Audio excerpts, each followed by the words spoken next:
following podcast may contain explicit language not suitable for all viewers. Viewer discretion is advised.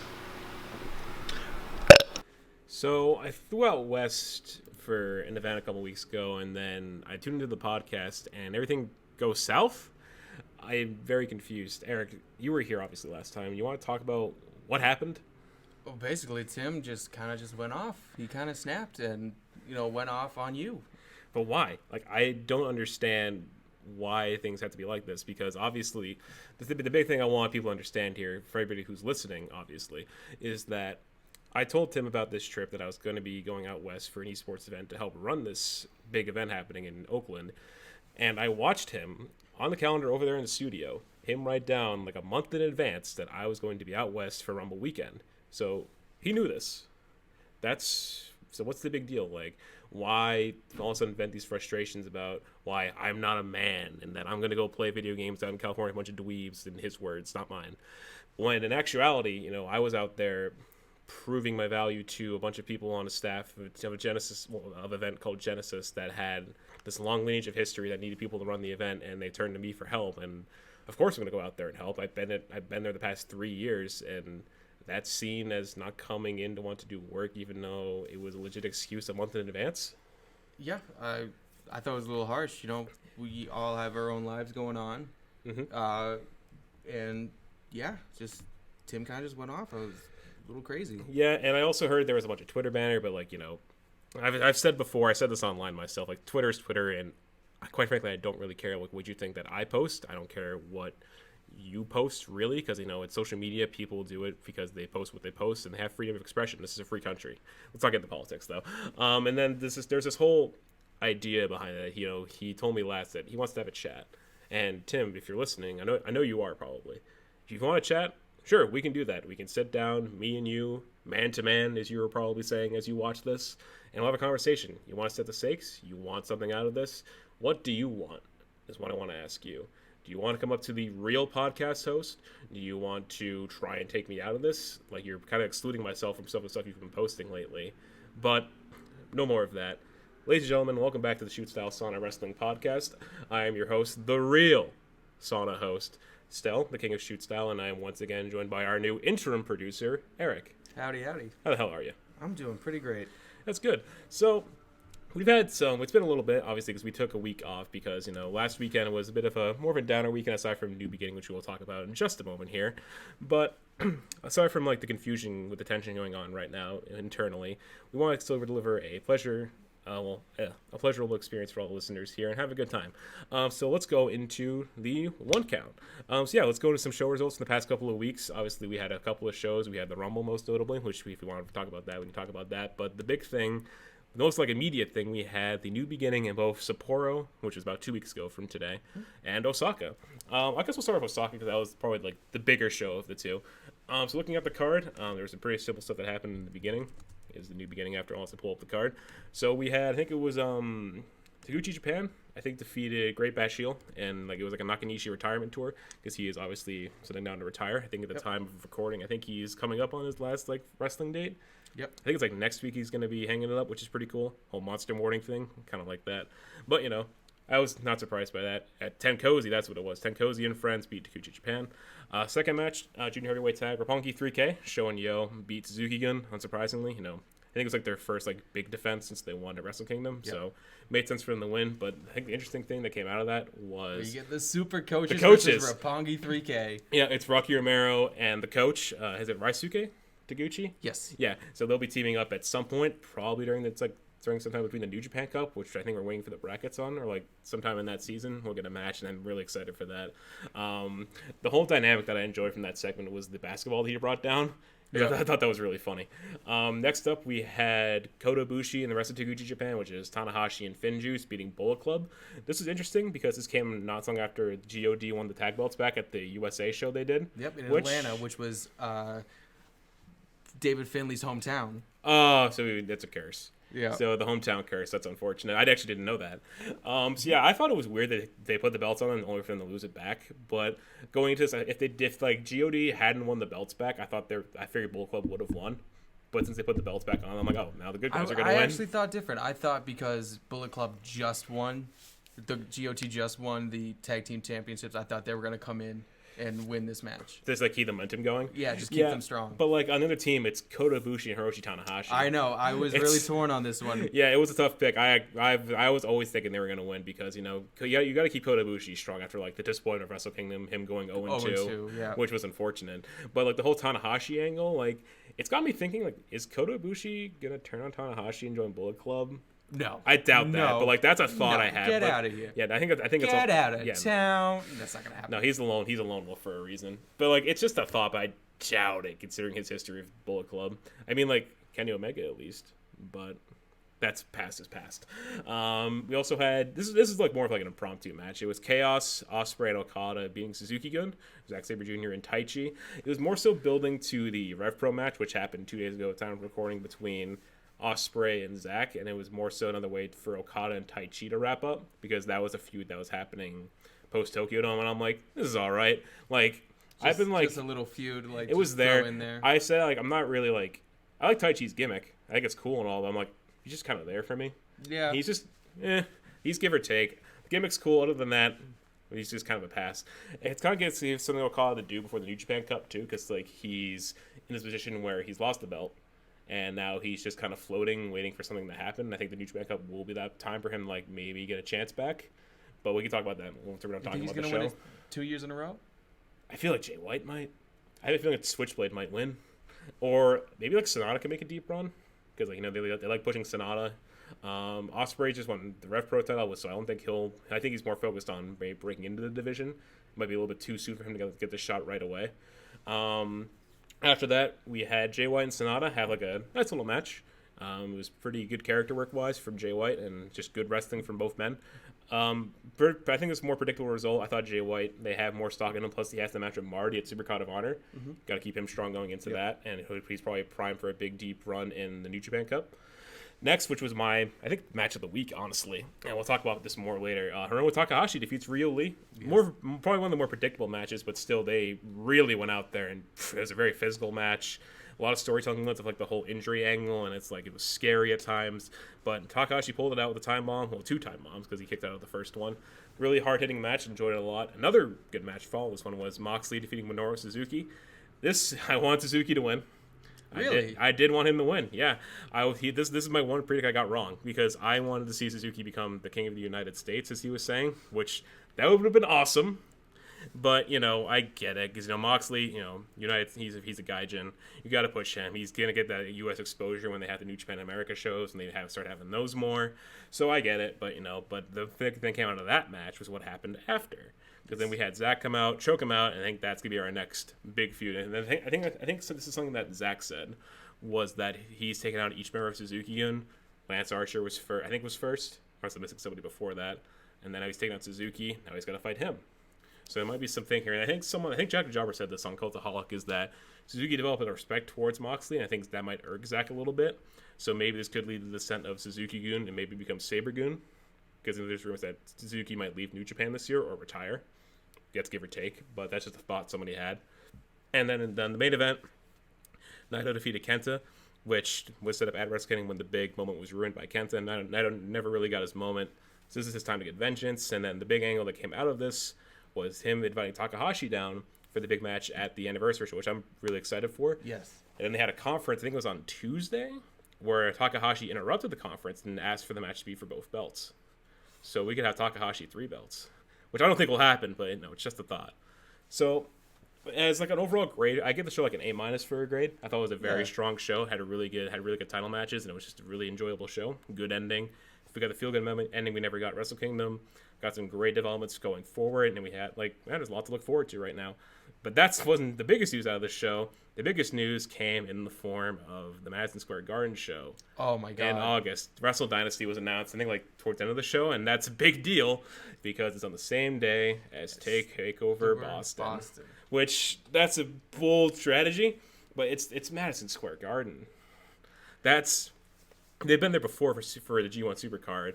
But that is it's a big statement, but also it just shows how much they're going more into America at the same time. This is the first time that they're going to have a show in Madison Square Garden on their own because, they had it was ROH. Ring of Honor with them. Exactly. Or could you consider that New Japan really carried Ring of Honor in that show. I mean, you've seen the whole thing. I could agree because like the main event was very well looked upon. Like I remember a bunch of the ROH matches like weren't like fondly received. Like the whole Enzo and Cass angle was really like weird. A lot of people didn't like that. It was the kind ladder of match cut at the last second. Yeah, the ladder match I heard people didn't like that much. However, won Ring of Honor's match of the year. Did it really? Yes. Oh wow, didn't know that. Sorry, just get some water. The Women of Honor match kind of happened too. I know I was a starting person that was in that match, but she lost obviously. I'm trying to remember what else is on that show. Opening match is a New Japan ROH match, but Jack Cobb also worked in New Japan at the time. Obviously, we'll get to him later. Other than that, yeah, I remember I can agree with your opinion because I remember more New Japan stuff from that show than I do Ring of Honor. Saber, Tanahashi. Yeah, because they were feuding at the time. Okada regaining the belt from Jay White. The redemption arc that eventually led to the whole culmination of Wrestle Kingdom when he lost the belt. God becoming double champions, ringing the Ring of Honor. That's right, because it was like World that. Tag Team It was them, the Briscoes, those two other teams. Evil and Sonata, so LIJ. and then Evil Enterprises. Well, Villain Enterprises. Villain Enterprises. It's okay. Evil Enterprises. Because evils are there's a lot of evil in that match. Yeah. Yeah. Everything is evil. Everything is evil, and everything, especially Dolph Ziggler, who we'll get to in a little bit.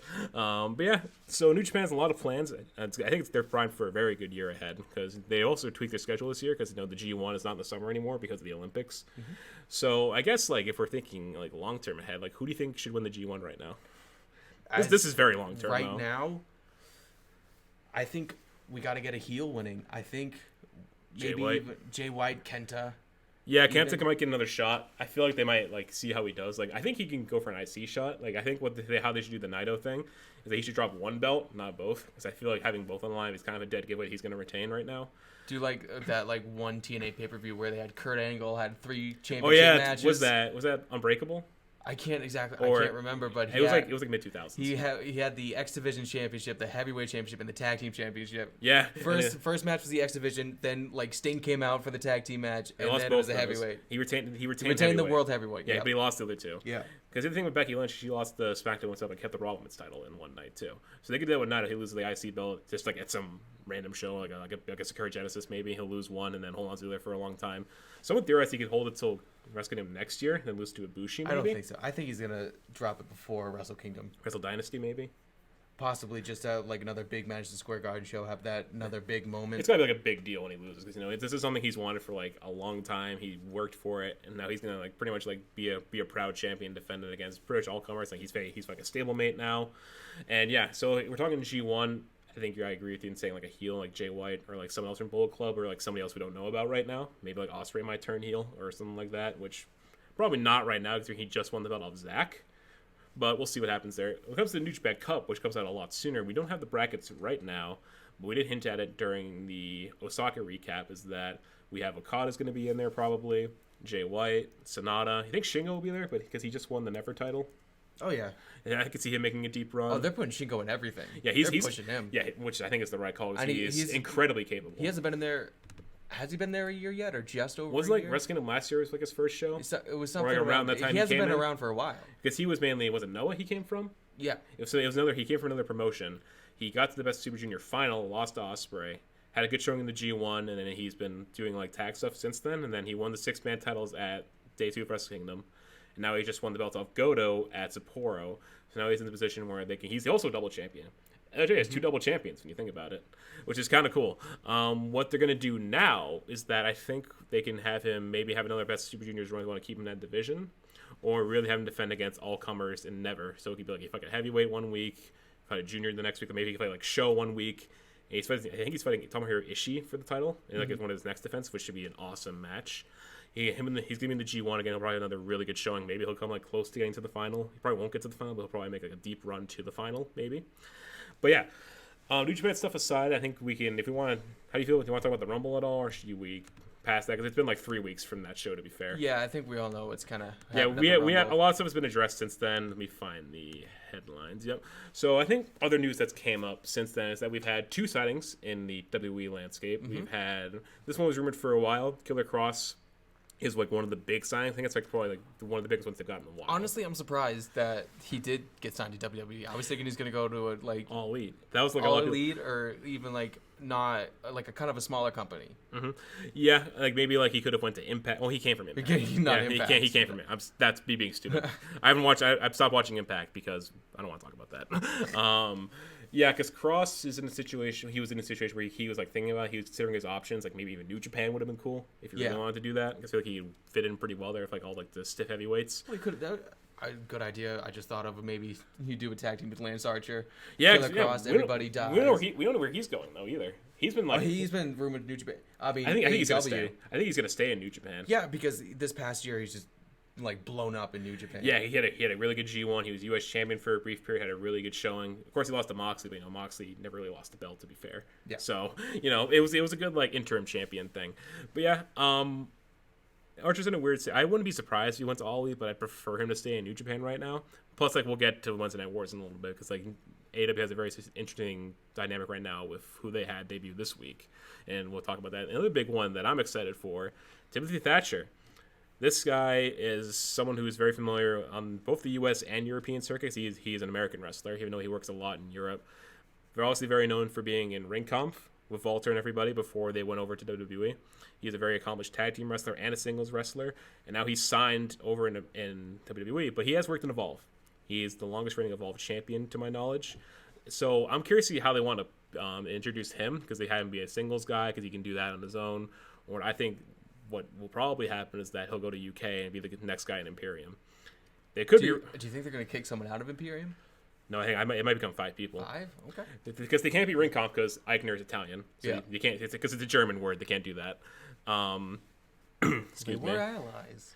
They were, but Thatcher and Walter can also like fight each other because I've seen like they've done tag matches together or against each other. They've done singles competitions against like each other. Timothy Thatcher come in and be like, "What happened to our group, our original group?" And then it's like, well, "You have your Walter has his new group now." Well, to be fair, but Marcel Bartel and Wolf were in Ring Kampf too.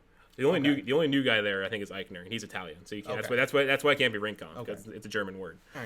So they could. I think he should go to UK to have the whole Walter dynamic. Will he beat Walter?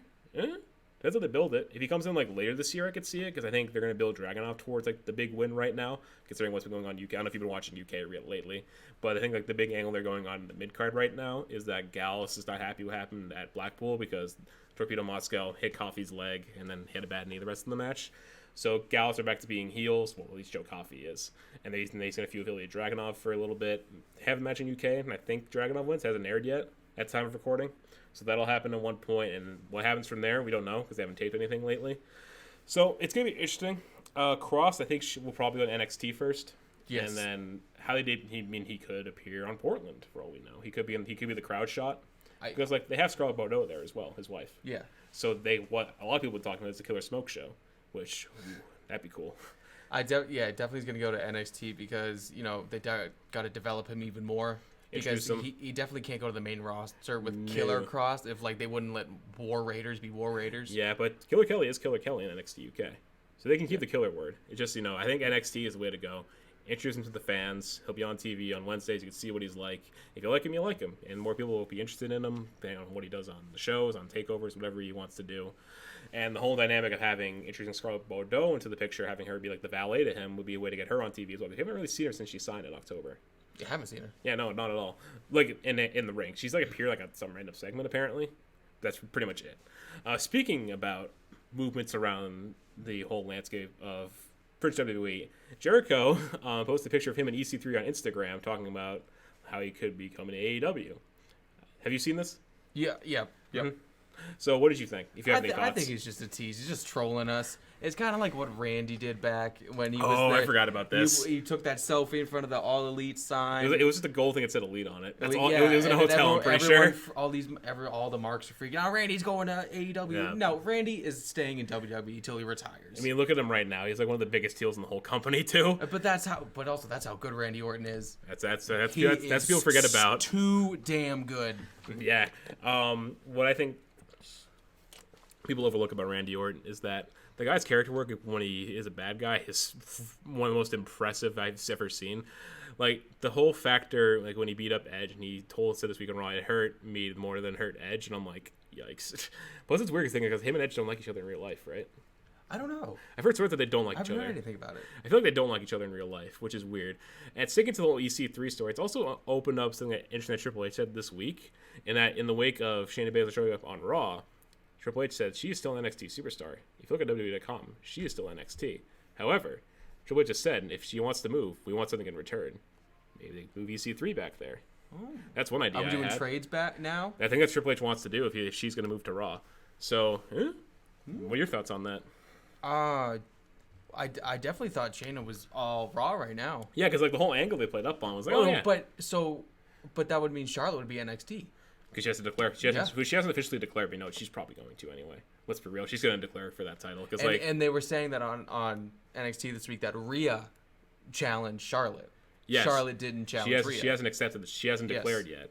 But there's after the match tonight, which we'll talk about later on, is that we have that dynamic. But I don't think Charlotte's going to win anyway. Like if you ask me, I think she's there to put over NXT because that division is one of the strongest divisions for women in wrestling right now. And honestly, like what else can Charlotte do? She's literally done everything. My only thing is tag team champion because she hasn't won that. That's like the one thing she hasn't won yet. But honestly, no one cares about the women's tag team champions.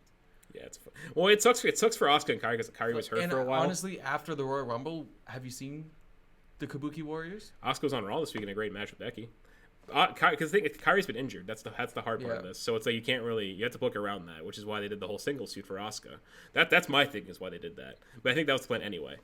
Because I thought what I imagined we would get is that they would win a TLC. Kairi wouldn't get injured. Kairi would get a title shot against Becky on Raw. Be fun, and then help elevate her as a singles competitor too. They go back to the tag division after the Rumble, and they defend the belts. But since Kairi got concussed, it creates this whole void of like, oh, what are we going to do now? Well, let's do the Asuka program. Let's make it a little bit longer. I'm like, that's fair enough. So I think the whole rumor of what they might do for the tag belts, they might have faced like either a bunch of teams at Mania like last year, or do like the Divas of Doom versus the Kabuki Warriors and have the Kabuki Warriors go over. That's one idea I've heard, which could be that'd be pretty cool. Okay, puts Beth back in there, though I think she might be involved with the Orton stuff, which we'll talk about if we get to Portland. But yeah, I can agree because the tag belts have been kind of lost in the shuffle, which is a shame because they had some potential coming in, but it's the matter of not utilizing all the women on your roster. I feel like they just made the belts just to say, hey, we got women's tag team champions. Equality, yeah, women, yay. Oof, I feel bad saying that now. Women are great. They are often the highlight of like both shows. Well, all three shows. Mainly, a lot of people tune in mainly to see how good they do. Sticking to WWE, the big thing that happened on WWE Backstage this week was the announcement of John Cena. He will be back on SmackDown. The one that we are going to in Boston. We will be in Boston for SmackDown on February 28th. We will be there I think we have floor seating from what the tickets say. We'll have a good view. I think we're on the hard camp side. I think we're on the other side. But we'll see. So I think the way Tim's the wrestler walks down, we'll see straight ahead basically. Yeah, we're like right behind the announce desk. Which is pretty cool. So yeah, we'll be at that show. So Cena, unfortunately, it comes out to the day after Saudi, so it's like who's going to be there? I think that's why. I think just in case they have another travel snafu, hey, we got a big star for SmackDown. Yeah, exactly. Feels like who else will be there? Daniel Bryan will be there because of he doesn't go. Sami Zayn. Sami Zayn doesn't go either. Is Roman going to this one? Yeah, he is. He's booked right now in a cage match. Because I've heard Roman is like he doesn't like going. Yeah, because the whole political news, screw politics. I don't like it. He's probably just like, I don't want to die. I don't want to get shot. Yeah. But he has to go because of Vince and everybody else who wants him to be there because he's the face of the company. I mean, women are going in, but it's only like for one match. So it's like, whatever. I am kind of worried like something might happen. Like we'll have another snafu. But like that's where we have Triple H in hand. Yeah. But we already have 205 Live. I wouldn't be upset if we had NXT guys come. It'd be fun. It'd be cool. Like it could be like an NXT house show. They could do that. Just like fill in again, even though that'd be awesome. Even though there's not much story going on, but because whatever. Rhea would be on Raw because Charlotte's on Raw, so you can't really do that. I mean, you could have because Shayna's on Raw, so you can't do that either. Yeah, it's weird how they would do it. It should make it a house show. Yeah, should make like a big house, or do like 2 hours of 205 Live. that'd be funny. After that, so Cena, when it comes to Cena's plans, there's the reported rumor that we found out this morning basically is that he is going to be slated to face either King Corbin or Elias at Mania. I mean, Elias would make the most sense because of what happened at WrestleMania last year. I just thought of that. I'm like, oh wait, yeah, what happened last year? So it's on paper that match just sounds like okay. But like, if you play up that, it's like, oh, there's a story at least going in. But like, will people be interested? I mean, it's John Cena. I think it's just getting John Cena on a card. That's true. But like, someone had a good theory is that like maybe Cena could like show up in NXT, challenge Velveteen Dream, put him over as like the next big star of the company because like Dream has the potential. Maybe it's too soon though at the same time. But I think because he's only like 23, 24. That's disgusting. That's disgusting. It makes me feel bad for what I'm doing with my life right now, isn't it? You're fine. Fair. We're all very proud. I hope so. Speaking of Mania matches, Undertaker. So he has denied a Saudi match. Thank God, because I don't want to see him over there. And there have been reports recently, as of this week, talking about a possible match with Alan Cuthbert, AJ Styles. Alan Jones. I am all for this. I love Undertaker. Undertaker is the reason that I fell in love with wrestling.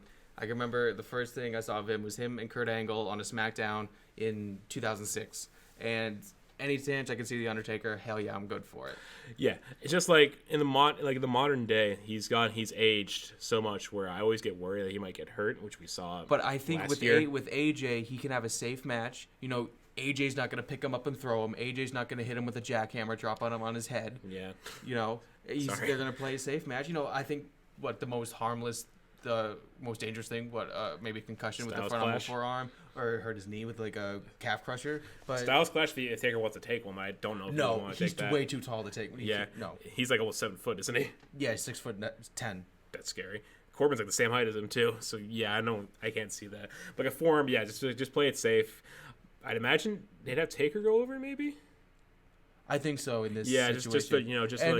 Because Styles isn't doing much. He is winding down on his career. Yeah, plus there was a shoulder scare at the Rumble, so and I honestly, think he's cooling down right now. I think this is a dream match situation. Like, this is a match I've never thought I would be able to see. Yeah, I don't think it's one any of us would ever expect either, because AJ was very active in the main event scene for a long time when he first came in. He was champion for a year, and now he's been winding down. He was U.S. champion for a little bit, both in 2017 and more recently before he lost to Ray.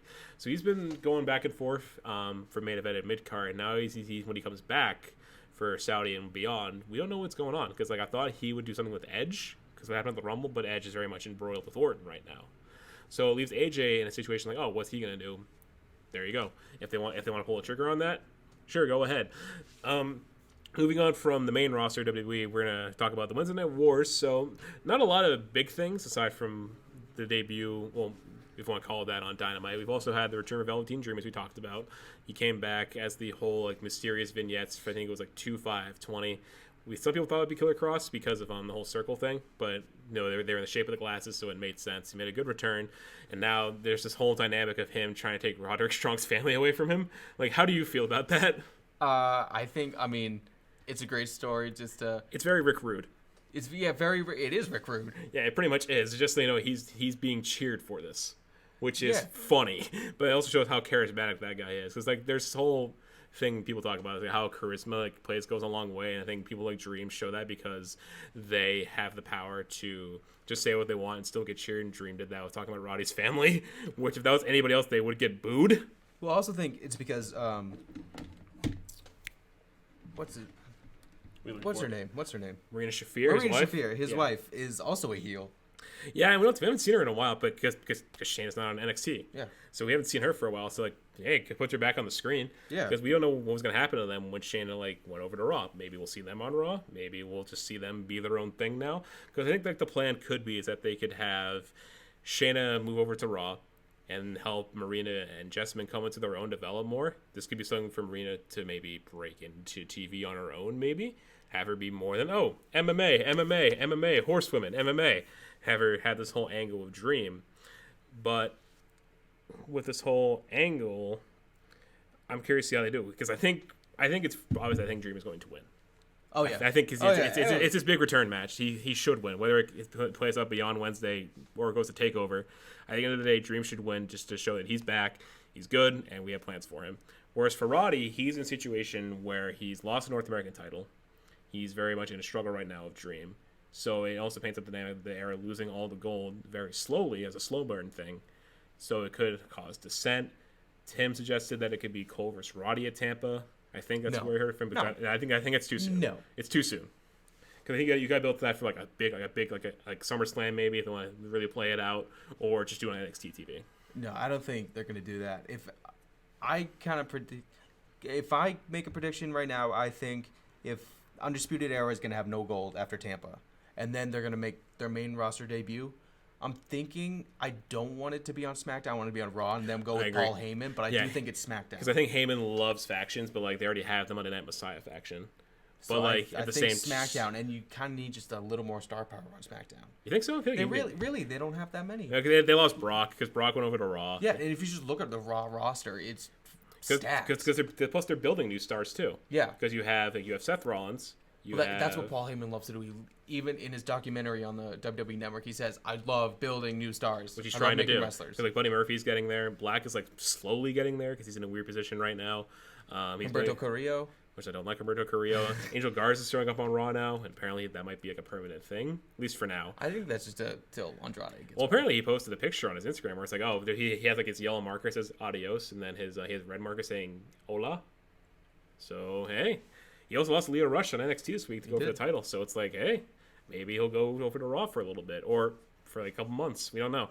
Because like when it comes to Angel Garza, I think Bully Ray says he reminds him a lot of Eddie, which I agree with because like he has the charisma, the mannerisms, the moveset, the look. He has it all. Plus the pants gag is awesome. It's really fun to get the crowd invested. And plus like people like him when they watch TV. I've heard a lot of good things about like how the guy is presented, how like he's received by the audience, and if they want to keep pushing him, I'm all for it because. When I look at Humberto Carrillo, I see a guy who is great in the ring, but when it comes to charisma and character, I have a hard time seeing it. He's a cute little baby face. Yeah, he's just the good guy. He fights the good fight, but it's like we don't know much about him. Yeah. Whereas look at Garza, you know more about him because he has more of a character. He likes interacting with the fans. People are into him for everything he does, and he has the whole Lena Vega thing, which I think is really cool because like it's also they're actual cousins too in real life, and they play up on that.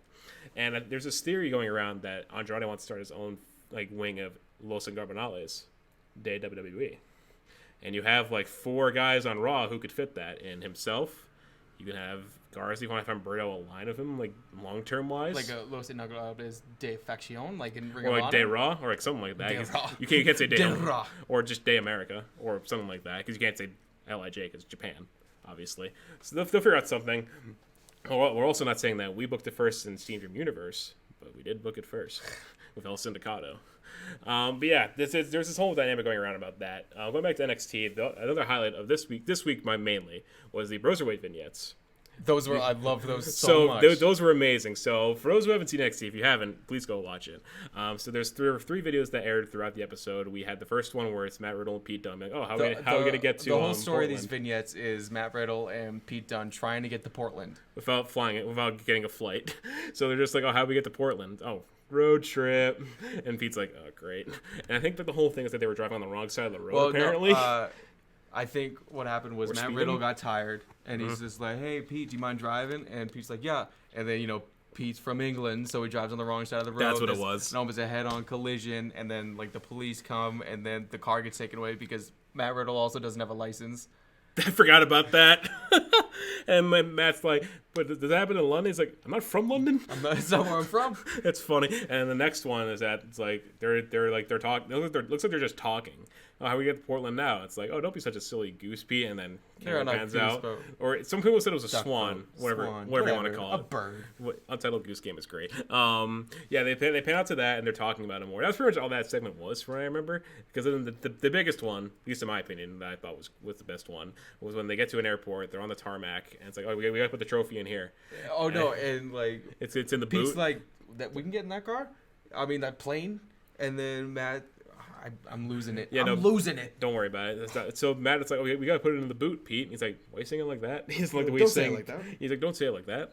And then they get it in there, and then Matt sees obviously who it is in a second. He shoves Pete in there too, and they all hide in the boot, as he calls it. He's like, whose plane is this? And the camera pans over. You hear Triple H's music play, and it's just him on the phone walking to this plane, like the way you would imagine that too. And then they just fly off, and that's the way they cap it off, and it was so funny. Because I think that the big thing that NXT needed to work on was more time for promos and vignettes, which I think since the year 2020 started, they've been working on that a lot more, and it's showing now because it gives us more reasons to invest in characters. It shows more of the characters' personality too, especially people like Matt Riddle and Pete Dunne, and it gives us reasons to invest, which I really like that a lot. Because my worry for NXT for a little bit was it was just match, but now it's like, oh, we'll have a match. do a promo or a vignette, have like 2 matches, another promo, and then we'll have a main event. I think they're definitely working a lot more on characters in NXT because when they do get called off the main roster, Vince likes characters. Yes. And like even some of the disappointments, like even like Aleister Black and Ricochet, they didn't have much characters. That's why they kind of squandered. Because like Aleister Black has one more, but people just don't. I feel like don't understand it as much. Yeah. Same with Street Profits. Street Profits are slowly getting there because they had a good start, but like ever since then they've just kind of just hanging out. Yeah. But with the women too, I mean Shayna Baszler we'll learn more about because like I think there's a deeper message behind what she did because like she has a new shirt. Her new shirt on is very much the same as we know her as, so it's like I think that was more of like a deeper meaning thing. Because I think the whole thing they're going to play out with Shayna is that you said you had superpowers, Becky. Well, I bet you on the back of the neck it's Superman bleeds. Blah blah blah. She likes comic books. There you go. And but why on the back of the neck? Maybe it's supposed to vulnerable part. I mean, maybe because like her skin was covered by her attire. I have no idea. Possibly. Because like she pulled up the back of her neck. All right, here's a spot. And I'm like, all right. Right I mean, it was cool. It was different. I like that. A lot of people were like, some people were different about it. I was just like surprised. Like, really? Like, whoa. I mean, she choked her out anyway. Well, kind of. She didn't like fall back. But like she already went through a match too. So it's like this is definitely like Paul Heyman creation. Probably, but like it. her attire is the same. I think it'll be fine. It's just like there's like some deeper meaning behind it. I was thinking like it was saying that she's coming in and she's so brutal and just which so works, violent. Like, which is like what she was about in NXT. Yeah. Sure, she didn't bite people, but still she beats people up. So it's like I'm not really worried about it. I think they might get a stipulation at Mania if it gets violent like this. First blood, or first blood match in years, or like no holds barred. It'd be fun. Get people into it more. Other than that, NXT, pretty standard stuff this week. We had Go Home show on the All Elite side. A lot happened on this week, especially. We'll talk about last week, too, but I think the big takeaways from this week were we have a new women's champion. Mm-hmm. Now the Rose defeated Riho in a very good match. You haven't seen Dynamite this week, right? I did not, but I kind of got some results. The highlights? Yeah. So, yeah, it was like in the middle of the show. It was a very, like, David versus Goliath match, as, like, you would expect between those two. Lots of back and forth, a lot of power spots, a lot of comeback spots from Riho. Fortunately, it didn't happen at the end of the day. She eats a spear towards the end. Beast bomb, new champion. Nyla Rose goes backstage afterward. Kenny's right there. Kenny looks very disappointed, obviously, because Riho lost. Tony Khan's there in a very awkward-looking jacket, which is funny. And the rest of the women's division is there, just seeing Nyla. And she it was in commercial, so we couldn't hear what she was saying because picture-in-picture. But she said something. I'm sure she's like the new final boss of the division, which is good. And Tim has been very high on her getting have a long reign. And I'm like, yeah, it depends how they book it, because Nyla has been presented as like a very big star. Transgender rights, which is really cool to see. I like seeing that a lot. Very different woman, very power. She's kind of getting better, like doing everything too. She can move, she can do power spots. She's pretty good at talking, so she's developing more. Because I thought she was very green at the start of the show, but she's came a long way since then. And like my problem with Riho, as good as I think she is, she wasn't there that much. Yeah. Which I hate saying that. It's just happens. It was kind of like, where's Riho? Wasn't there a women's champion? Yeah.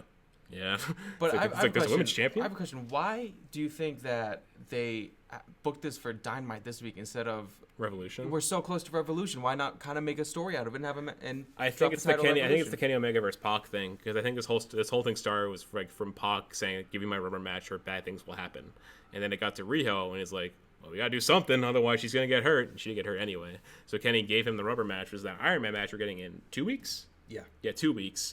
And they did that. Cause I don't know, are they going to do a rematch of Revolution? Will they do somebody else? We'll see. I think they should have waited for that Iron Man match until Revolution and make it a full hour. Well, because I think... Well, they have the tag belts, too. Oh, tag belts. Yeah, because I think they have to have Kenny defend at Revolution, which they... Ooh, it's actually hard to say. We don't know who they're facing yet.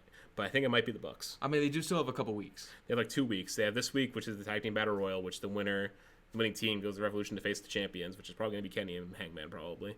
I think it's going to be the Bucks to face off what's been going on. And from there, maybe they might have Descent. Maybe Hangman will finally turn on Kenny because they lost, and we'll have like a big singles feud for a little bit. Or what I think is more likely is that, well, I think if they lose, Kenny will go back to singles competition and then face Moxley at Double or Nothing, which I think is very likely, especially if Moxley opts out of his deal.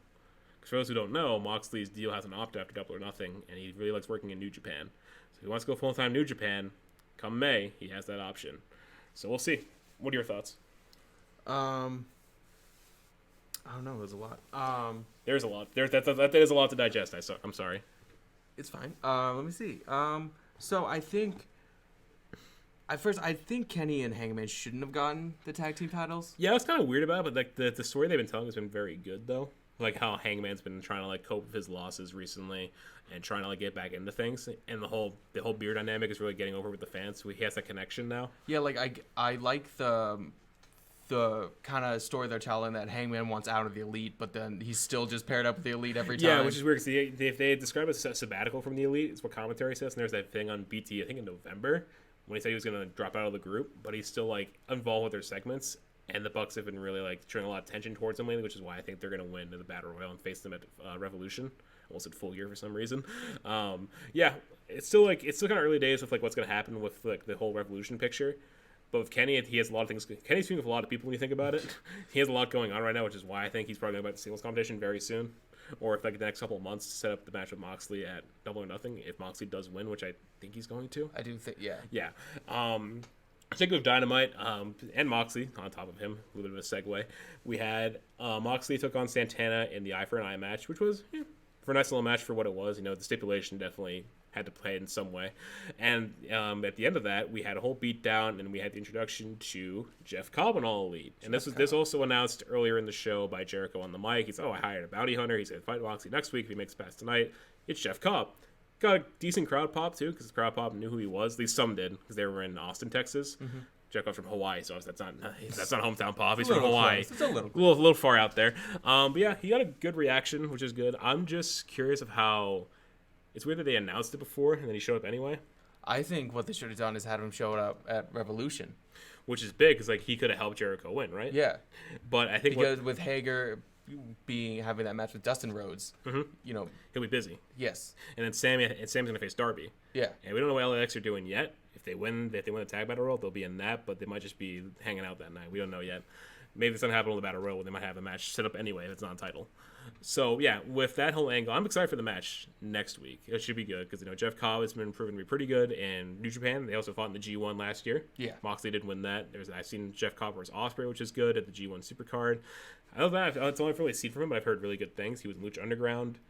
He was Matanza Cueto. That's what the name is. He was under the mask. Yep. Well, aren't they two different people though? That's true. That's the two different people. Because Son of Havoc is not Matt Cross. No, they're two different people. Exactly. So yeah. Aside from debuts, we've also had some brutal stuff happening, and not this week, but last week with the 10 Lashes segment.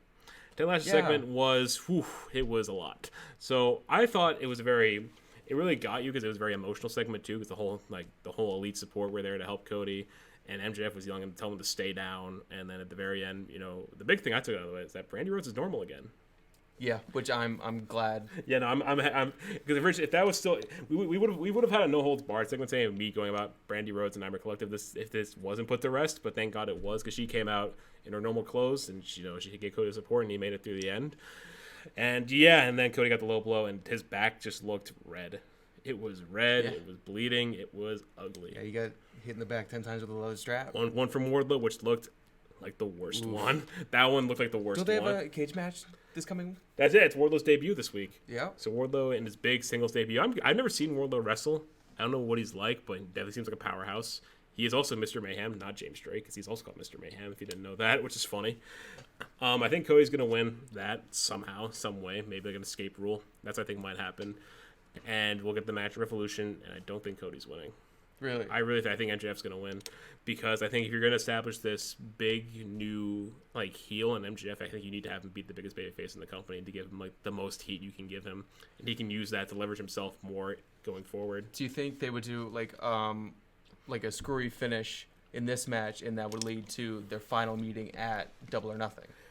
Maybe. I think if Wardlow gets involved, I think they'll do another match where Cody could win. And maybe he can go back to the main event scene after, but he can't challenge for the title ever again, though. But he could probably find a loophole of that, knowing how booking works. Oh, I know.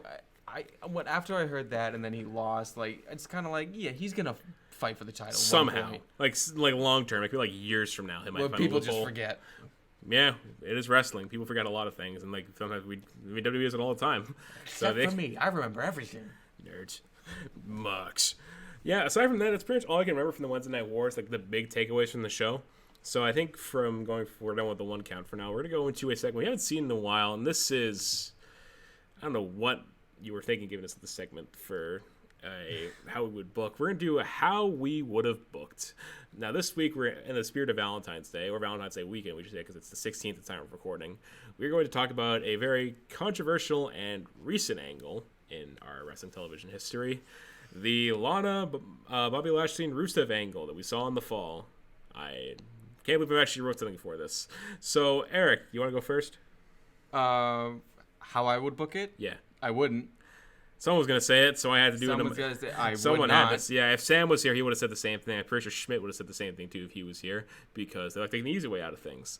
So on my end, I actually had to go down and sit and write a whole freaking thing.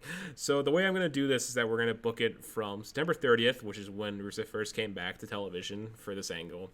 We're going to run all the way to the final Raw of 2019, where originally they had the wedding angle of when Bobby and Lana got married, and that's where the whole Liv Morgan thing happened, which is weird. Rusev was in the cake, and it was such a weird way to end off the year.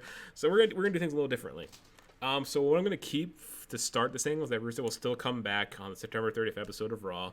He's still gonna challenge for Seth Rollins' title because he was the champion at the time. But instead of him being on his own and having Lana be absent for the start of the show, she's gonna be with Rusev. So maybe she can help distract the heels that they fought off at the start of the night. She'll be there with Rusev. They get the upper hand, and then it's announced that Rusev will face Seth Rollins in the main event. Main event comes, it happens.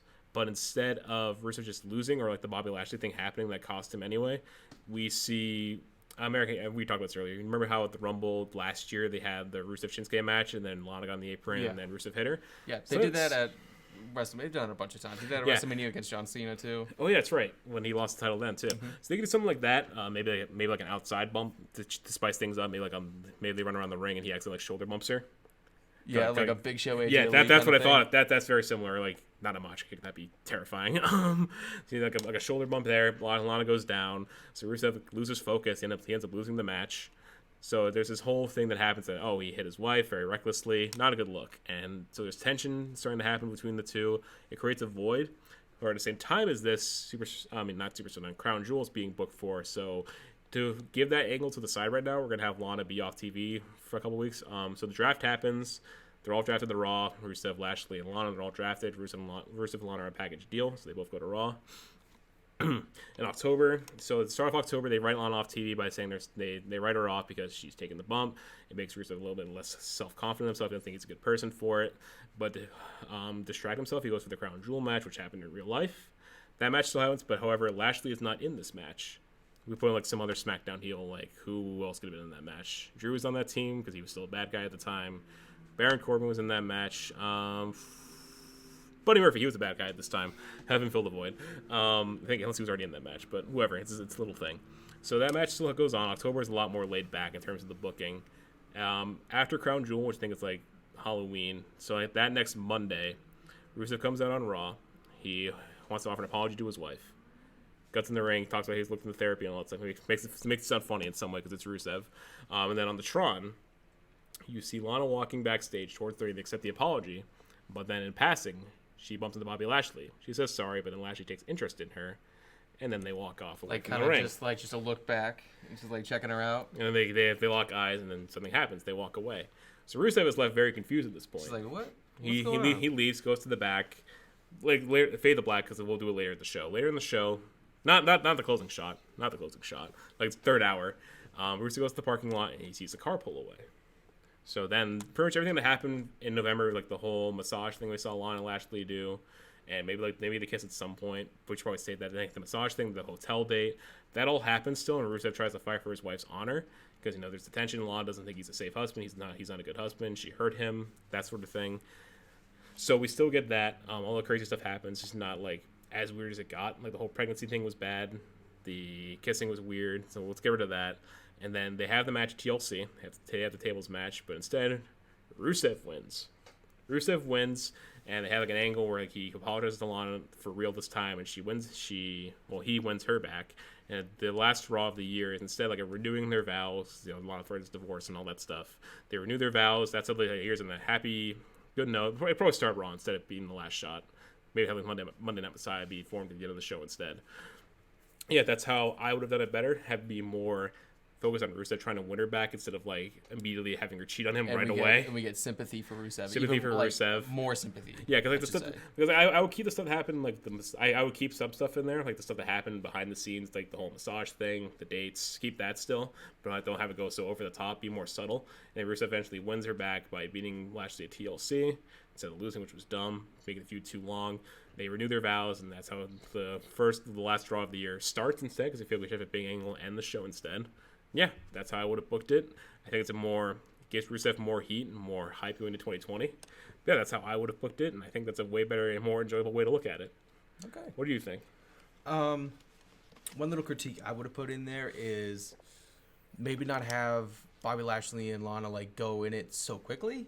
Yeah, maybe like kind of like slow it, like get the tension more. Like they'd be in segments together, but it's just like they're always giving looks, and then it's getting closer. They're getting closer, and closer. And then Rusev notices. Then yes, and then something eventually does happen. Yeah, because like when they did it in actuality, it was just like, oh, it's a thing now. Yeah, it was kind of just like, hey, suck it here.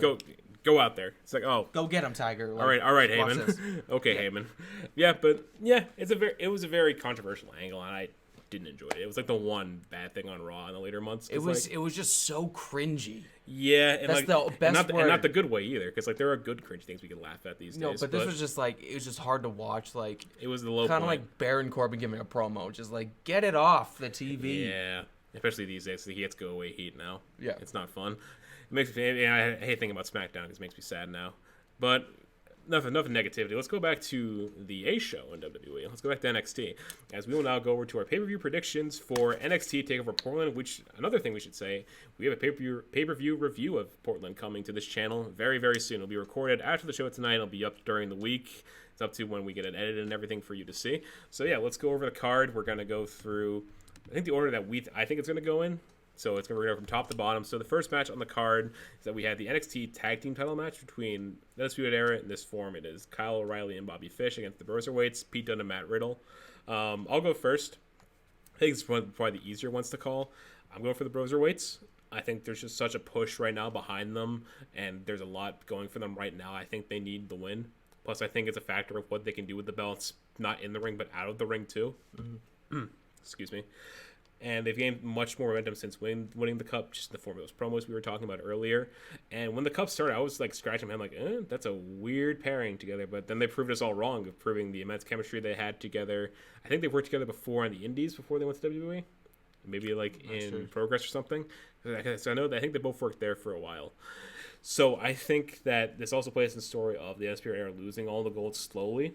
And this is the next one that happens, that the tag belts are gone. So it just leaves the NXT title of Cole, which we'll talk about later, how that's going to go down. But yeah, Bruiserweights are my pick, just for the factor of they have a big push right now. They can do a lot with the belts, both in and out of the ring, and it'd be a lot of fun. Eric, your pick and why? I believe I picked the Bruiserweights because, they have all the momentum in the world right now. Mm-hmm. They seem like they can't be stopped. And the Undisputed Era, unfortunately, is coming down, is winding down. But I also have an ulterior ending. Alternate reality. Words I can't say. Alternate reality. So if the Undisputed Era does retain over the Bruiserweights, then at NXT TakeOver Tampa, we have the Bobby Fish, Kyle O'Reilly versus DIY. With DIY winning the tag team championships. That could be good too. Cause I was thinking about that too. Because if DIY both lose, they can get back together for like a proper tag team run. That's what I'm thinking. Because yeah, we'll talk about it more later, but we'll talk when we get to the main event and all that. But yeah, that's also another thing I get to very much see, because they had DIY at Worlds Collide in that great match at Mustache Mountain. They could put them back together for another ride together, and maybe they can win the tag belts one last time and get a proper reign. And will it set Ciampa and Gargano again at the end? Who knows? Maybe. We'll see. Next in the card we have written down is the street fight that was announced. It is Dakota Kai against Tegan Nox, former friends turned bitter enemies. There's been a documentary about Tegan Nox they made for the network recently, I think. It's like a 4-part series. You can watch her road to recovery, which is pretty cool. I haven't watched it, but it seems pretty cool. However, I've gone for Dakota Kai. Me too. I think since they turned her heel, her booking has been odd. She loses a lot. She's not made to look strong, and even then, she won the Future Star of NXT award, the end of the year awards. So if you want to give her that award and live up to that, I think you need to have her win and get some heat back. Because then that it makes the award seem questionable, and she gets presented as a little bit more of a big deal than compared to the most women they have. As much as I like Tegan Nox, I'd rather have her win, but I think Dakota Kai needs to win more. Otherwise, she makes it look even more weak. Because even when she wins a match, she gets beat down after. Yeah, that's the problem. It happened this week on NXT. So I'm like, I think you need to have her win to get her heat back and to keep that potential that they've given her alive. Do you agree? I do agree. Mm-hmm. Anything you would add? I also chose Dakota, and yeah, if you just want to build her up as the best heel, she's got to win this match. But also at the same time, if you think about it, who are the top baby faces in the NXT Women's Division? You have the champion, which is Rhea. Candice LeRae, but she loses. She lost this week too. She lost this week too. Tegan Nox is the other one. And Tegan Nox. So who's in this match? If Bianca's a tweener. Yeah, so if you gotta have another babyface in there. If you're gonna have a bad guy, I'd say Tegan Nox is gonna win. Do we count Toni Storm, or she's still UK? She's still UK. Yeah, she has. Because it was just Worlds Collide. Yeah, she has an IQ match coming up. Kaylee Ray hasn't aired yet, so she's very much in that division right now. Yeah, because after that, it's kind of like the lower card. Like your Santana Garrett, who is pretty low on the card right now. Chelsea Green, she's definitely a heel. She's a heel because Robert Stone brand with Robbie E, I like that staple a lot. I think if Ty Valkyrie goes to NXT, she should join that. It fit her character so well, in my opinion. But who knows? She's still AAA champion. After that, I'm trying to think who else. Case Catanzaro. She randomly came back too. Yeah. Mercedes Martinez, I think, is a heel. They made her look like a heel. I don't know. Oh, maybe that's what they're saving her to come back in as the big baby face. Casey or Mercedes? Mercedes. Yeah, because I think they made her a heel against Casey Catanzaro when they had that match in NXT. But what I thought if Shayna stayed, they would do Shayna versus Mercedes. But I think since she's going to Raw... Did they not do that in the... No, they already did that in the first Mae Young Classic, I believe. Oh, yeah, because that's what Shayna got to the final. That's right. I mean, they could do it again like on a takeover, but I don't think it's going to happen now, considering that Shayna's going over to Mania right now. So, yeah, I think this match will be good. I'm curious to see what they do with the weapons in this match. And also for Dakota's sake, I think she might be the person who faces Rhea for the title at TakeOver, if they do a match at TakeOver, because she'll be a Mania, obviously, already. So she could be next in line. Possibly. Maybe. I think it would make sense for that in case of top heel, because Io Shirai is injured right now. Mm-hmm. So we're not going to see her for a little bit. But yeah, weapons-wise, I think we'll see the knee brace come into play. Maybe some kendo sticks, maybe some chairs, maybe a table. We'll see some. Well, I'm sure it'll be fun. But yeah, Dakota Kai, I think she needs it more. You got to keep her strong for all these losses somehow and how she looks weak all the time. You need to do something about it. But yeah, it should be good. But Dakota Kai in the end. Next, we have the North American Championship match. It is the champion, Keith Lee, against Dominik Dijakovic. This is a very documented rivalry because the match at PWG, which is 5 stars. Every match they've had on NXT TV has been really fun to watch, and they're hyping this one up a lot. They had Mark Henry talk about it on NXT, like a vignette talking about. I like that vignette. That was cool. I love Mark Henry because I like the way they use legends and hyping things up, so it gives more reasons to invest in them. And it gives more backstory to the new viewers who may haven't seen the match before. But I think this is probably the easiest one to say. I think Keith Lee. Keith Lee, definitely. I think this match is just to make Keith Lee even look stronger because they know him and Dijak have great chemistry together. Mm-hmm. They're going to throw together a great, awesome match. If not, maybe even... No, I don't think match tonight, but close. It's going to be it's top three, in my opinion. And Keith Lee's getting the win and make it just look even stronger. Because I think they're really invested in Keith Lee right now. Which is the right thing to do because he has so much stock after Survivor Series when he had that showing. Plus, he was in the Rumble. And then Yeah, because he had the thing against Brock, which he wasn't in there long, but still he went toe-to-toe with Brock and stood up to him. Brock even, like, for the short he popped time, for him. He made him look good. Like Brock, big guy. He's a big boy. It was cool. So there's so much stock behind Keith. I don't think they'll hotshot the belt off to him. Even though as much as I like Dijak, I don't think they're gonna give it to him now. As great as both guys are, I think it's too early for Keith to lose. He just won the belt not even a month ago, and there's so much like stock behind him. I think it wouldn't be the best move. So I think Keith Lee will win. If they give like 20 minutes, this could be like easily one of the top matches of the night. And given how much time they like giving matches to take over, I could see that. Next, another match of the night candidate. It is a match that was originally booked for War Games. Now here, it's going to be Finn Balor, the Prince, against Johnny Gargano. I'm alone on this one. I picked Johnny Gargano. Really? Yep. So my thinking, as much as Finn Balor has been good since he came back to NXT, I feel like the story they're telling might actually be Johnny winning. Because Finn Balor put him on the shelf, Johnny finally came back, cost him the title, and now they're going back and forth with each other. I have a feeling that Johnny might actually do it. I have a feeling you're wrong. I won't be surprised, honestly. This is probably my boldest pick of the night. I have Finn. Obviously, everyone but obviously, me. Everyone, I have Finn. Everyone on the team picked him but me. I'm the one guy that picked Johnny. Because I just have a feeling that, because I feel like it's Johnny Gargano, but at the same time, I think Tim made a good point about it. That saying he's like the Tommy Dreamer of NXT. Yeah. He's the heart and soul, but like he never wins the title, or doesn't have it for long. But he's the first Triple Crown champion. That's true, but he didn't have two of those belts for very long. To be fair, Nope. That's like North America Italian KP was like 2 days. And they had Drop of the Dream, and then NXT was like a month. Even though I kind of want that, I kind of wish that went longer. But oh well. But yeah, maybe they can have him go back to the main event if Johnny wins, but it depends on the main event too. At the same time, I just have a feeling that he could do it. But if Balor wins, I won't be shocked. Like it makes sense for either guy to win. I'm picking Finn, and what I see happening is he's gonna beat Gargano and put him over. Like Finn Balor needs to be put over at this point in his career. Mm-hmm. He's gonna beat Gargano, and then he's gonna go on to Tampa and beat Adam Cole. You think they're gonna put the belt back on Balor at Tampa? Oh, they have to. But they already had a match in December. But that was when Johnny came back. To be fair, Johnny he came was back. interrupted. Yeah, and now he's gonna have a proper one-on-one, and with the fall of the UE, Finn Balor's gonna win. Finn Balor's the last guy to do it.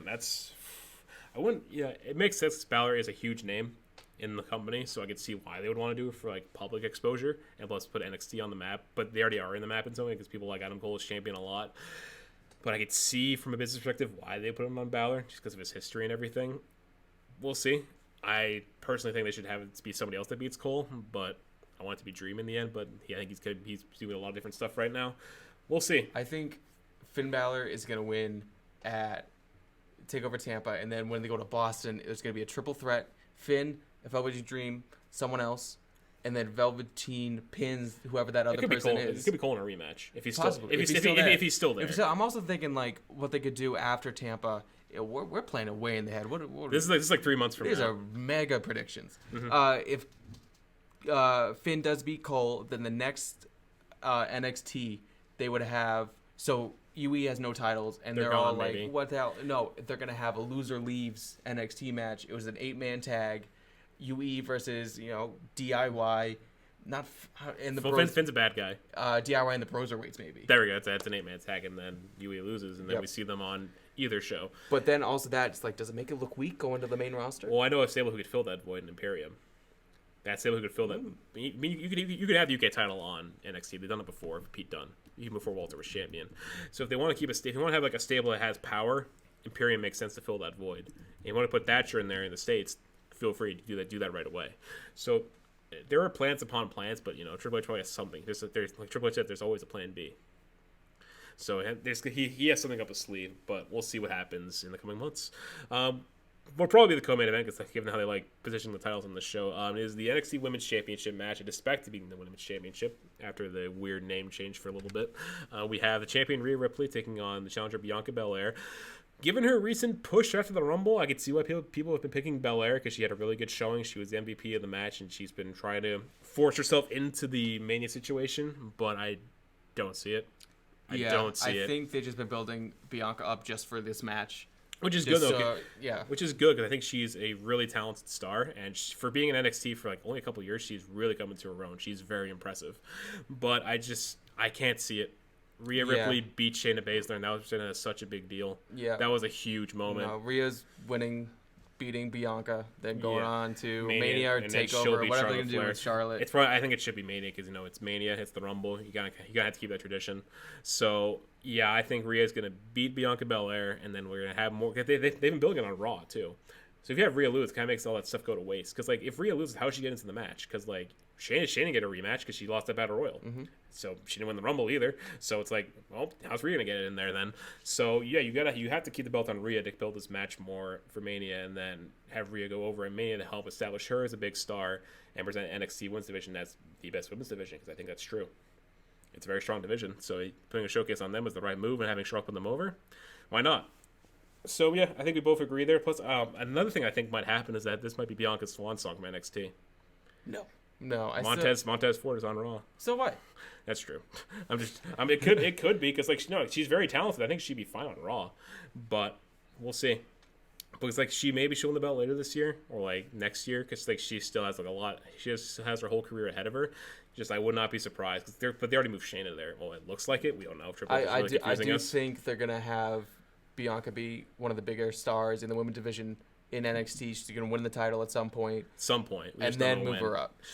No, she's definitely going to have a title reign at some point. We just don't know when, because Rhea has so much to talk behind her. They're really pushing her. She beat Shayna, and that you just have that go away right now. It's like, well, all right. I mean, it wouldn't be a bad thing because Bianca is very good. I just feel bad for making Rhea look that good and have her lose in her second defense.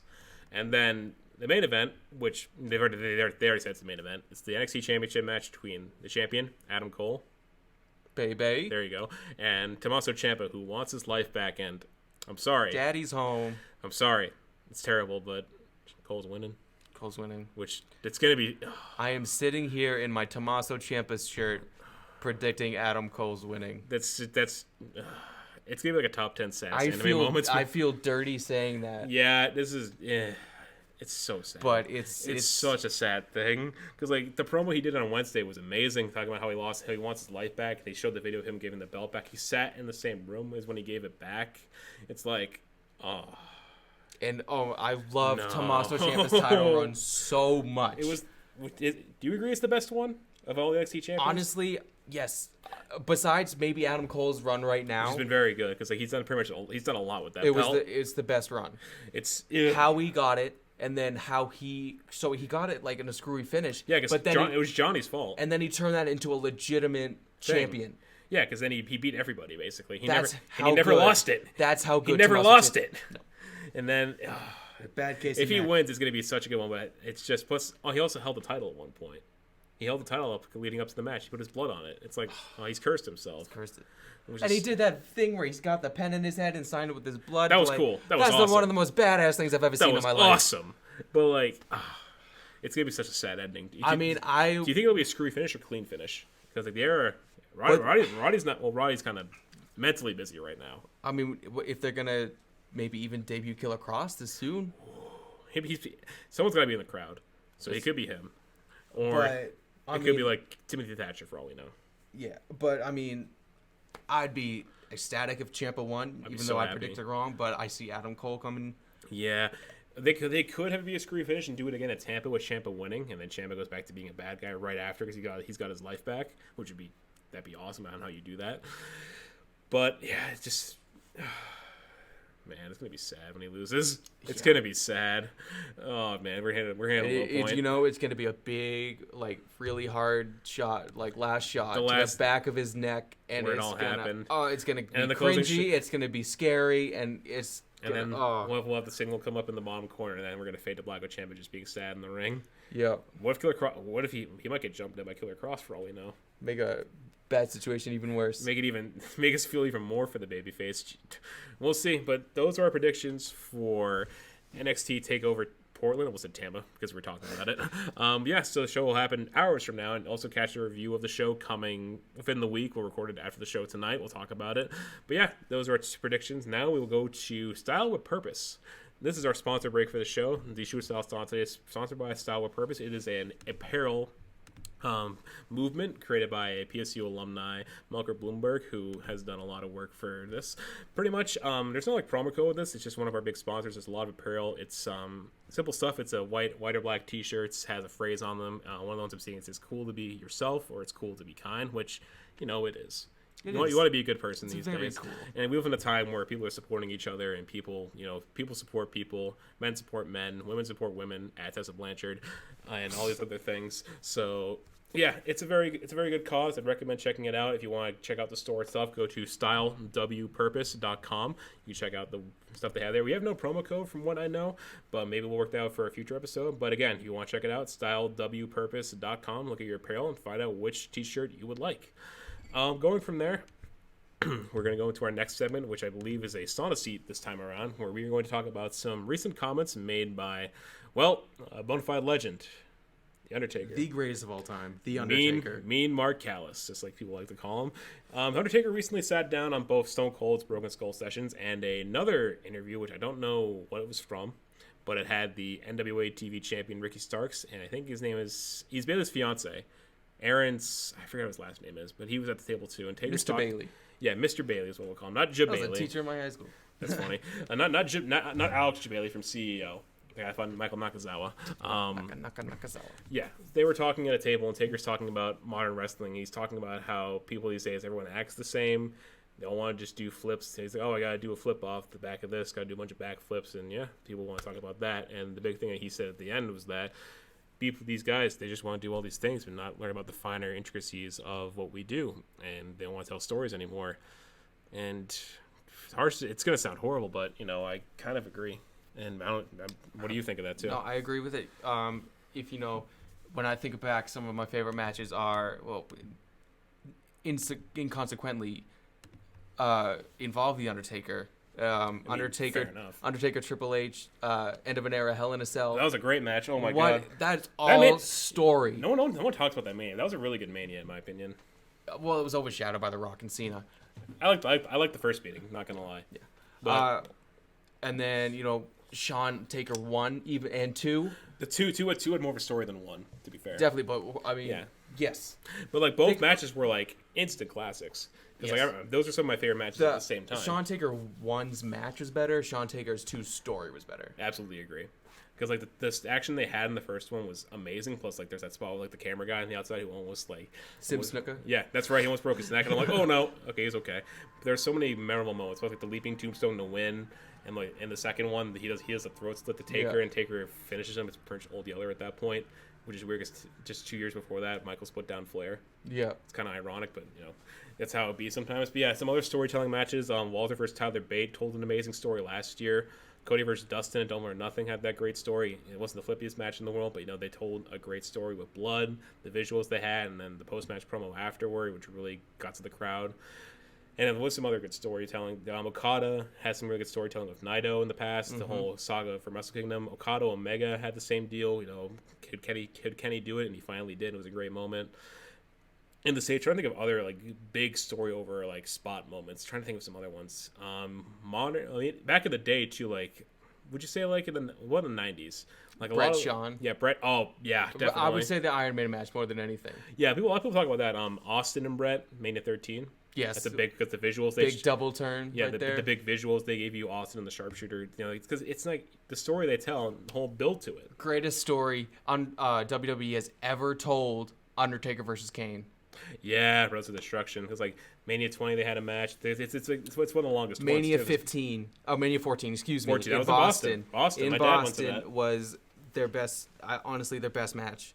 I haven't seen it, but my dad went to that Mania, so he saw it firsthand too. I've seen it a bunch of times. It was amazing, the story they told. A lot of it you can't really tell, especially Kane's backstory. His parent, Undertaker started the fire that killed his parents and burned Funeral Kane. home. But really, if you listen to Bruce Pritchard talk about it, Jim Cornette talk about it, even Kane talk about it on the Stone Cold sessions, you hear Kane's backstory and you're like, oh shit, that's so cool because Kane's scars weren't exactly physical; they were psychological, mental scars, psychological. And they for that one entrance, he had a cape because he wanted to be like a superhero. That was actually I like that. And just hear them talk about it, it's like, oh my god, this is amazing. Mm-hmm. That's storytelling. Yeah, even right now, probably the most we were just talking about him earlier, Randy Orton and Edge. Edge's comeback has been built up for 9 years. He finally gets his moment back, and there's Randy Orton to spoil it. Randy Orton is what I think maybe the top best storyteller in wrestling today. Yeah, he's definitely up there. Consistently active. Yeah, always doing something. Even the Kofi stuff, people didn't like the matches that much, but the story they were telling, all the long-term stuff, it worked. It made sense. It worked. So yeah, Orton's up there too, because the stuff he did too, it got people to hate him in one night. That sort of thing too. MJF too, what happened at Full Gear, but people already hated him before that because of his actions backstage and on BTE. It's just being able to tell stories like that, having the background. That's why BT before Dynamite started was so effective, because they told all these stories going on the show, and then they also played into what happened on TV now. Because in BT these days is more so recapping the shows and what happened backstage. So that's all it really is. But before AEW started, for Double or Nothing, they built up all these stories that they paid off at the show or continued after the show, like Omega trying to find himself again, or even at what was it? Wow, jeez, what was the first show in Chicago? I can't remember. All In, yeah. The match. 10 pounds of gold. Not that, but the match with Hangman and Joey Janela. Yeah, the street fight, wherever it was. And the boots from being the Elite and stuff. And then Joey Ryan coming back with the penis druids. Yeah, that was a big thing. Shout out to Blackheart was one of those when I found out, which is funny. Plus the 10 pounds of gold, as I said, that's been played up for a lot in modern times for the NWA. They've been telling all these different stories, and now the whole Marty Scurll thing, they go back to the Crockett Cup of last year. They're telling a story out of that, and they bring a lot of real life things about like Marty's finances, like what are you going to do if you lose this match to me on NWA Power. They're talking a lot about that, and that's what NWA Power also is telling us, is telling their stories as well, and give us reasons to invest in these characters. That's why I like Tim Storm so much, because he has a story you can relate to. Well, with NWA Power, with the studio wrestling, they have that small intimate area. Which is why people get so into it. Yes. Because like people like Tim Storm, that's why people like him, because they see him all the time. It's like Full Sail too. That's why people get into people all the time, and they like seeing their old faces come back. So yeah, telling stories these days it's rare, and even in the ring, that Taker alluded that you see a lot of in-ring psychology in like the main event pictures, like in New Japan, WWE main roster stuff, and NXT. You see a lot of in-ring psychology, whereas like all he's working on it now. They have it. Mainly in the main eventing, they have it. It's fine. But like in the mid card stuff, you don't see it that much. I feel like it's kind of just like spot, and like especially in some of the tag work. Especially like as much as I love the Young Bucks, they're spot monkeys. I don't want to use that term, but it's sad truth. And like, I've been outspoken about them because I don't think they're the best tag team in the world. I don't think so. I think it's either like the Lucha Brothers, or you could say the Usos. Honestly, the Usos are up there. Usos are great. They're amazing. Oh my god, yeah. Or God, as we also talk about. They won Tag Team of the Year at the Shooties for a reason, because they were just so dominant in New Japan. They have great matches. Briscoes are also like someone that people like a lot too. I haven't seen a lot of their work, but people like talking about them a lot. New Day. I mean, the whole Kofi thing from last year alone is like, yeah, how can you debate that? And all their other stories they've told, like the whole stuff with the Wyatt family. I mean, Bray Wyatt's a great storyteller too, of like the whole Fiend stuff, like talking about his past, going after people who have wronged him in the past.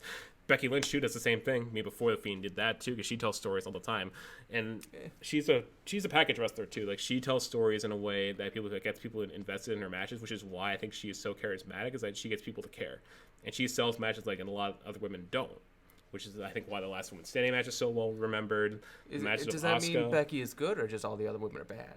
It really depends on how they want to go about it, because like some women don't really sell matches a lot because they kind of just like care about themselves on social media. Whereas she'll sell a match, like she'll talk about Asuka, she'll build her up to be such a credible threat. They go out there, have a match, it's great. People are into it because all this build that's been going on, or it could come down to booking because not everyone's on TV. Yeah. So it's that thing too, people getting a chance. But yeah, there's always different storytellers because they don't do flips. Like Shane doesn't do a flip, but people still like what she does. Same thing with like, most of the women on there. Not all of them do flips. Same with the guys too. Like people we talked about earlier, like Taker, Michaels, Triple H, when they were around putting on good stories like that. Well, Shawn Michaels did backflips. Yeah, but he still told stories. But like his promo work was great too, though. Yeah. He gave you a reason to care. So his in-ring work storytelling was best. One of the best. Some of the best I've ever seen. Kevin Owens and Jericho too. Yeah, absolutely. In one segment alone, they got you like emotional because of what they did together. So exactly, and you, as the Kevin Owens fan at the table, you could easily agree with that. Oh yeah. So yeah, it's more rare these days, and a lot of things people like to see more stories being told instead of just having these matches set up where it's just focused on ring work and not really about like what's happened before this. Sure, like it's not all the time, but there are those occurrences where matches just happen and there's not much of a reason. Mainly because like it also comes down to like how the shows are produced. Like Raw these days has a lot of reasons to invest in something. Like everything on Raw, I think, has a purpose now. Whereas I watch SmackDown, I don't think it has direction right now for like 80% of the show. I don't know if you can agree with that, but because like Raw has like everything leads to something. Everything has a conclusion. Edge Orton, Monday Night Messiah, Lynch Baszler, Liv Morgan and Ruby Riott now. That's a feud too, and they have a whole backstory already there. Tag stuff, well that goes to the Monday Night Messiah thing. U.S. title, the whole Latino stuff. Angel Garza coming in, that makes so much sense. The Korea, everything has meaning. Whereas on SmackDown, it's kind of just like, the Roman Reigns versus Baron Corbin. Like, again. But we all thought it was over at the Rumble. Nope. And then it's like, the Fiend's gonna fight Goldberg in Saudi Arabia, but what next? Oh look, John Morrison. Yeah, that was weird. That was weird. That was really weird. He's backstage. It's like, huh? I mean, they announced it on Backstage, the Fox show before that, but it's like, huh. I may want to go to NXT, but I get it. But I mean, the Miz and Morrison stuff is fine. Yeah. I don't have to win, but that's for another time. But yeah, end of the day, more stories, more stuff that leads into things, and yeah, it can be more. It's a whole product, which Raw is becoming, and what other shows need, they can do that. But we'll segue onto shows, moving on back to a show we talked about earlier, and go on to the Superstar of the Week. We talked about him earlier, and there was a lot of debate of who it should be. But our pick for Superstar of the Week this week is he had the match of the week. He has a lot going for him going forward. It is the IWGP Junior Heavyweight Champion. It's Hiromu Takahashi. Hell yeah. Time bomb. The ticking time bomb. So yeah, Takahashi has had quite a comeback. Ever since he had that terrible injury of his neck, he almost got edge disease, I thought. We don't like that, but thankfully Edge is also back from that. He won the title in Wrestle Kingdom in one of the best matches from the weekend against Ospreay. Now we had this match with Dragon Lee. I'm calling him Dragon Lee. Really? He's Dragon Lee to me, because I like that better. It's just, I think it's just a Shingo Takagi, because he's the dragon. That might be why they did it. So he had the match of the week at New Beginning in Osaka. They told a great story of their past together, the whole injury scare in the match, and they just beat the crap out of each other in general. And going forward in the main event, he comes out and helps Naito in that main event match. He stops Kenta from when he stops Jay White. He fights him off, helps him out, and now afterwards Naito is like, "Oh, do you want to have a match together at the anniversary show?" Well, first it was Bushi came out, and then Bushi tried the mist and missed, and then Bushi's like, "Get the fuck out of here." He's like, "I'm going for the mist." Jay was like, "Yeah," and he misses. Yeah, he missed it. He missed it. Oh. Yeah, there we go. So Bushi fucks up. And then we have Takahashi fight off the rest of Bullet Club. Yeah, so we have this new angle of Takahashi going against Naito, originally not for the title. But then, as I talked about earlier, there's this conference during the week where Takahashi interrupts it and now wants the match for the belts at the anniversary show, which I think is early March. It's going to be in March. That's all I know. It's not Sakura Genesis. That's the end of the month, which I think is probably like the New Japan Cup final for all I know. The winner faces Naito for the belts at Sakura Genesis. That's my bad. So I think it's just an obvious pick because Tim really wanted to be Zack Sabre Jr. because of the Moxley angle, but it was just an angle. Yeah, but Zack lost to Chaos on Osaka. He beat Ospreay at Sapporo, but that was match of the night. But since then, he lost in the tag match, and now he's lost the Rev Pro belt to Ospreay. So the angle's cool and all, but what else did he do this week? Hiromu had a week where he had the best match of the week, and now he has this angle going with Naito in the main event scene where he's going to be presented as a bigger deal because he's a junior heavyweight, and most times you see junior heavyweights going against heavyweights is mainly in the G1. Now we see this here in just an anniversary show. It's like, ooh, they can really prop him up to even be an even better wrestler. It comes down to who are people talking about more, and they're definitely talking about Hiromu Takahashi because of what he's doing. Because he's kind of going into it. He's doing it for himself too. So he wants to be seen as like a big deal, which I'm sure Naito wants too. But Naito really wants he wants more stakes in the match, and that's what Hiromu's doing. And now it looks like they're going to get that. So I don't think he'll win in the end, sadly. But the match is going to be really good. Oh yeah, it's going to be great because these two guys have worked together probably for a long time. They're stable mates. There's going to be a show of respect in the end, and it's going to be a lot of fun. Naito will win. I'll say that now. But the show of respect we'll get, the story they're going to tell, it's going to be a lot of fun. So yeah, I think it was kind of hard because other people in Canada were people like. I think Shayna Baszler was a candidate to win this week, but she was only an angle. The standing as Zach, it was just an angle. As effective as it was, but there's not really much else that could have been found out of that. But yeah, that is our Superstar of the Week, and that's all we have for today. As again, look out for the NXT Portland review coming later this week alongside this episode of the podcast. Eric, before you go, anything to plug? Follow me on Instagram at HarmonEric, and yeah, that's about it. Yeah, on my end, follow me on Twitter at Stel Shoots, all together, no underscore or anything like that. And then follow me on Instagram at Stelios_SSB. Next time we'll be here, we'll be talking about AEW Revolution alongside anything else news where that'll be going on the next couple of weeks of wrestling. And we'll be able to talk about Revolution predictions, what we think will happen on the show, other news going on right now. We'll hopefully have more guests next time because this week we originally had 4 of us, but plans happened, so that's unfortunate. And I'll probably get word from Tim on what's going to happen if we can figure out this whole discrepancy. We'll get things worked out. Hopefully nothing bad will happen right here and we can move on from this. I think this is unnecessary, it's unprofessional, and we need to figure something out. You can't have a team be so discombobulated and disoriented. You need to be together. You can't be ripping on each other for me going out something I told you a month in advance. But it's going to be in the past. Also, watch the XFL. Anyway, we will close our doors for now, and we will see you next time.